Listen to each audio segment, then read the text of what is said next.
Good morning. Positive for today. I can't think much of a heartwarming, meaningful positive for today. But still, I want to show up. Siguro kwentuhan ko na lang kayo. When I was doing the seminary, I was struggling from a homesickness. And after a semestral break, after vacation, when I was packing my things going back to seminary, I was crying a lot. And when my mom saw me crying, she was so worried. And she called my father. Sabi ng tatay ko sa akin, "Oh, ba't umiiyak ka? Di ba ginusto mo yan? Wala namang pumilit sa'yo pumasok dyan. Dapat masaya ka."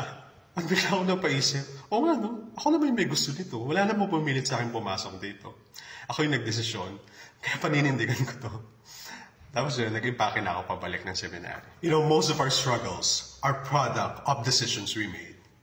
So deal with it, face it, solve it, show up. Love, love.